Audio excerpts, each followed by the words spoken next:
Well, hello there. Hi, welcome to Personal Platitudes, a podcast by Himmat Media hosted by yours truly, Miss DJ Robertson. And boy, do I have a treat for you today. So I've been thinking a lot lately about authenticity. Authenticity in media, in our professional careers, in our personal lives. You hear the phrase quite often, be yourself, be real, be genuine, be authentic. And as you may or may not know, it's a lot easier said than done. I mean, how could you ever possibly be unconditionally free when we've all been raised in the confines of the cage that is called society? I mean, regardless, everybody should strive to be their most pure, authentic selves. And, to quote from the last episode, you are your superpower. So in today's episode, I wanted to speak to two amazing individuals who are so authentically and fiercely themselves. Both their stories individually and as a couple are so inspirational. I think they have a lot of wisdom that we can learn from. I had a sit-down conversation with Angit and Joshna. The couple run a joint Instagram account where they share their everyday lives while simultaneously breaking down barriers about South Asian queerness, interreligious, and interracial relationships. Their message is really strong, and I really think everybody's going to be able to take something away from it. Let's take a look. Hi, I'm DJ, and you're watching Personal Platitudes with Himmat Media. Today, I'm accompanied with Angit and Joshna. Hello, welcome. Hello. Hi, DJ. Hello, how are you guys doing today? We're doing good. Good. Great, It's nice and hot outside. It's so warm. It's sunny, it's warm. Warm weather. It always helps. Yeah. Well, thank you for being here with me today. All right, so I've got some questions for you both. Why do you think representation is important? Good question. Do you want to go first? I think the representation covers so many areas. So, being, I was born in Kenya, then moved to the UK, now Canada. So it's just multiple cultures, I suppose, being brown, being queer, being pansexual. I mean, there's so many different types of representation. And I feel when you're there to represent someone or the other can connect with you and think that I'm not alone. And that's the key, where you think I'm representing to an extent where someone will feel like, okay, I'm not alone. I'm okay. I can get through it, So that's one of the main reasons I feel. Yeah, I think just definitely to help minorities to feel seen and represented is so important. For me, I think I'm a minority in every single way. I'm South Asian, I'm non-binary, I'm left-handed, all these minority, I don't like using the word minority, but all these different ways that we're different, right? So I think for me personally, being queer, being brown, South Asian, Punjabi, Sikh, non-binary, it's really important for especially QT, queer, trans, people of color, to shine and just to be out there, to let other people know that there's people like you out there, and it's okay to be who you are, Yeah. Yeah, and we can own a space as much as anyone else, So. Yeah, I like that. So how do you carve out space for yourself within your communities? I think there's so many ways that we do that, but also it's very hard to put into words sometimes. How do you carve space? I think for us, having our shared Instagram page, we started that in 2018. We had met in 2017, and I thought we should start posting something online just to help others. Because I remember coming out with my sexuality, and as a teenager, there was not much online. There was one queer Sikh person that was out there, and I was like, oh, I want to be like them one day. And then that was it. So in 2018, we started posting pictures and stories without our faces, just to share our story. So that was good. And then we started posting pictures with our face on there and showing ourselves online. And then we started getting some DMs and some support and people sharing their stories with us, telling us what they're going through and their kind of coming out journeys too. So that was really special for us. Awesome. Wow. Yeah, I think your Instagram account has helped a lot. Just having it is effective. It does something for people. How do you think it's affected your personal identities? I think it's been a little bit of a journey, and even with the Instagram page, Initially, I was really nervous and am I ready? And then gradually you know, try and talk yourself into it and you think it's okay, you know, what's the worst that could happen? I think other ways you've carved out space is like being part of organizations like Share Vancouver, which is like an LGBTQ South Asian charity, and like volunteering and being part of the team there. So for me, I'm a peer support facilitator with Share Vancouver, and I help with like monthly meetups, and that's really helped me to like carve out a space. Like people know that, you know, I help with the Dorsey meetup now, and it's like a great like peer-to-peer kind of support group, which is really nice. Yeah, and sometimes it naturally happens as well. And even if you're not actively seeking out something, and when it sort of naturally, organically happens, and that's quite nice as well. I don't have any relatives in Canada, neither does Angit. So that was a little bit of pros and cons, I suppose, in terms of you miss your family and close friends, but then the wider community isn't there. So you feel actually no one really knows me here. So maybe I can just do what I feel comfortable and not worry too much about it. So for me personally, that helped because it's a new community. Everything was new. I've been here for 4 years, so it's just, step by step. It's almost freeing, you know? Mm-hmm. Yeah. You're kind of creating that space for you to allow to be able to carve a place out for yourself, right? Mm-hmm. Which is nothing against queer people who are coming out with their families, and it's so hard. But I think for me, like being away from family has helped. But now I really miss my family, so now I really, want to go back to the UK eventually. But I think initially when it was like the coming out era of my life, that really helped to like carve out space. Awesome. Well, thank you very much for sharing. Could you tell me about a time where a significant moment in your life that has helped shaped you to who you are today? So many. Where do you want to start? My goodness. Yeah, there are so many. It's hard to pick one significant point. Depends what part of my life I would be talking about. So if it's, for example, about our relationship, then I think being public about it, that's been a turning point. It's increased my confidence in when you get feedback that actually what you're doing is helping. And that's a bit of encouragement that, if it's helping others, then I don't mind, being out there. So for my queer journey, maybe that's helped. Yeah, it's a tough question to answer, really. It's a loaded question, yeah. There's a lot of layers to it. Because, for example, moving from Kenya to UK was a huge thing for me because it wasn't by choice. And again, so that was a big thing that, again, changed my life to a different path that I hadn't expected. And similarly from UK to Canada, I'd never expected it, didn't plan it, but here I am. So many, many significant things that have happened. Yeah.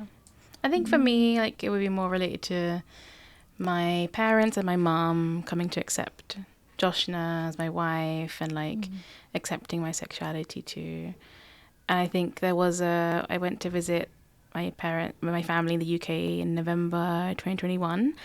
And at the Sikh temple, the Gurdwara, Mum went and she was just telling everyone that this is Angit's wife. And, like, I was like, wow, that's huge. Like, that's really big. Because for me, like, my faith is so important.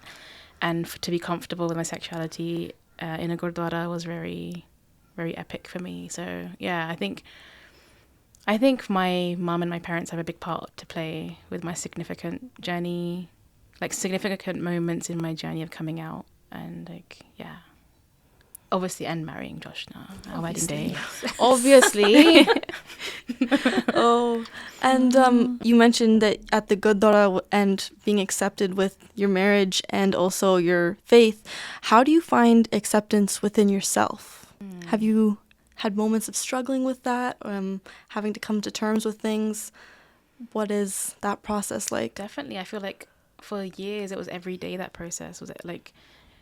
It was tough. Like, every day you would think, I'm doing the wrong thing or I'm not doing the right thing. And, like, it was just a daily struggle within myself. But, like, now it's just acceptance that I am who I am, and I love who I am, and I love the life that we've built together. And I think every segment of my life I'm just like content with right now, which is a really nice feeling, because I didn't think I would be able to get here.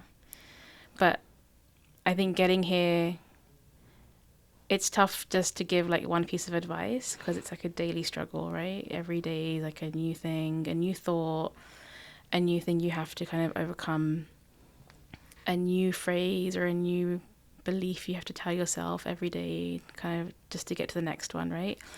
But it does get easier. Yeah, I think for me, my sexuality was probably a big one that I was learning about myself. I came out to myself in my early 30s. I may have known before, but not consciously perhaps. And that was quite a struggle, I think, because when people within the queer community, maybe other lesbians who knew that I was with a man before, would not accept me. And so then I thought, okay, I'm not being accepted by the community that I'm seeking support from. Where do I go? So that was quite a tough journey, I think, for me to work out where I fit. You know, I experimented with maybe my dress sense or all different aspects. And then eventually I became more and more comfortable with myself, knowing that actually I can't keep seeking external validation, acceptance all the time. So similar to Angit, I think this is a time where I feel comfortable within myself, within my sexuality, within how I am, and being in a relationship with Angit has really, really helped. We've been together for 7 years, so it's been Congratulations. Thank growth. you. Thank you. Yeah. But I think the acceptance piece comes from not caring what other people think, right? Just not giving yes. It's not easy. It's not easy. It's not easy. No. But you have to accept that you cannot make everybody happy. And that was one thing in my head. Like, I cannot please everybody. That will never happen. It's not physically possible. So There is societal conditioning that's so deeply ingrained. So to break out of that is a bit of a challenge, sometimes a constant challenge, but I find myself talking to myself that you're just, philosophizing within your own little brain, Yeah, wow. So give less of a basically. I don't know if you could say that word. Oh, wow. Yeah. It sounds like you both are very at peace with where you're at, and that's very inspiring. I'm glad to hear that. What are some personal values that have brought you two together as a couple? I'm having a mind blank. I mean, we weren't on dating website or anything like that, so we weren't looking for someone, because when you're actively looking, you might be looking for someone who's, non-judgmental, or the usual kind of good qualities you might list, but we didn't meet in that way. So we were working together. We knew we were easygoing. I think accepting, non-judgmental, not being superficial. I think those sorts of qualities were important. That probably brought us together and is keeping us together. Yeah, I think, and like giving each other space when we need it, like for it might be physical space, emotional space, or even support, right? So like emotional support, mental support, communication. I think we're still working on that after so many years still. I think communication is something that all partners will go through to work on slowly. It's a lifelong thing. Yeah, knowing we're from different backgrounds. Of course, we're both South Asian. I'm from a Gujarati Hindu background, and then Angit Sikh Punjabi. But that, didn't matter. We just knowing that, everyone's got their own unique experiences, and yeah, we kind of embraced each other's faiths, and beliefs. So we celebrate festivals together, festivals that Joshna might celebrate. We go to the mandir together. We go to the gurdwara together. We go to the Buddhist temple together sometimes. So we're kind of just flowing everywhere, Yep. Yeah. Yeah, that's really cool. I like how you can balance all of it. You can make the cake and eat it. You can. Yeah. So I'm going to ask personal platitudes. The word platitudes is often defined as a cliche phrase, but I would like to redefine it as a phrase or kind of a saying that you say to yourself. So I'd like to ask, what are your personal platitudes? Yeah, I think one of the biggest things for me is the idea of impermanence and knowing that everything changes. And I feel like I will probably have a tattoo that says, "This too shall pass." And that probably came from being brought up in a Hindu household, but also about, I think, more than 10 years ago now, I went on a Vipassana meditation course. So that's a 10-day silent meditation. And I've been several times since then, and it's always something that I feel like I need to keep up with that. But it just helps with the idea of that it just impermanence, really, that everything changes. Therefore, if, trying not to hold on to certain things too much, or grudges, or just anything, ill will towards someone, anger, hatred, ego, all these kinds of things that if you know that it's harming yourself more than maybe the person you're holding it against. So, and I found that's helped me kind of move forward and just, yeah. It'll be a constant, journey, of course. And but I think for me, it's like going through life up until now, with the bad will come the good, right? So the bad things will pass, the good will come. Even though it feels like it won't come, it does come eventually. And it might be like acutely up and down. It might be like a long term where it's like down, then it things will get better. I don't think it's just a situation, but it's also mindset does change as well. So I think that the bad goes and the good will come each time. That's my outlook. What goes up must come down. That's it. Yeah. Was that Alicia Keys? I think so. Karma? Yeah. I think so. Oh, yeah. Well, that's a really good, healthy mindset to have about life. Everything will come and go. Wow. Well, thank you very much. Is there anything that you wanted to talk about or say to people listening? I think just keep your head high, right? Especially if you are sharing a similar story of being South Asian or a person of color, and you're struggling with sexuality or gender identity, that you are amazing the way you are. Love yourself, and good things will follow. I think for example, people may ask us, "Oh, what's your secret?" or things like that. And there is no benchmark, I feel. Because, people try and compare themselves that I want to be like that couple, or I want to be like her or him or them.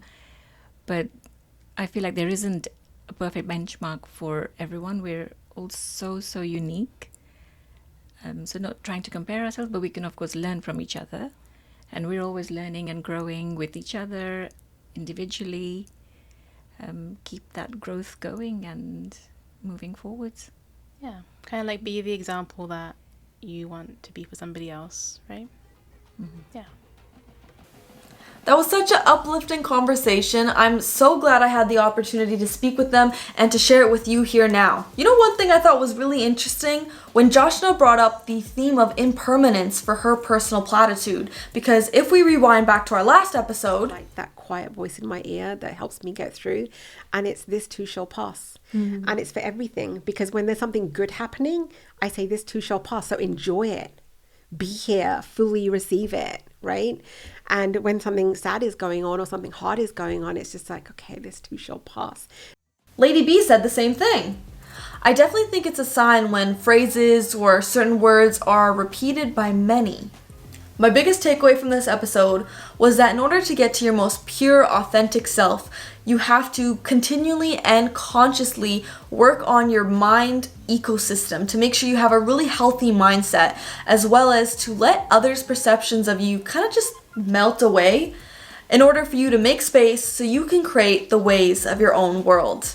Well, I sincerely hope you enjoyed this episode of Personal Platitudes, a podcast by Himmat Media, hosted by yours truly, Miss DJ Robertson. If you haven't seen our last episode with Tarannum and LADYB, you can click right up here to watch it, and the link for it will be in the description below. And hey, stick around because we got more good stuff coming your way. Peace!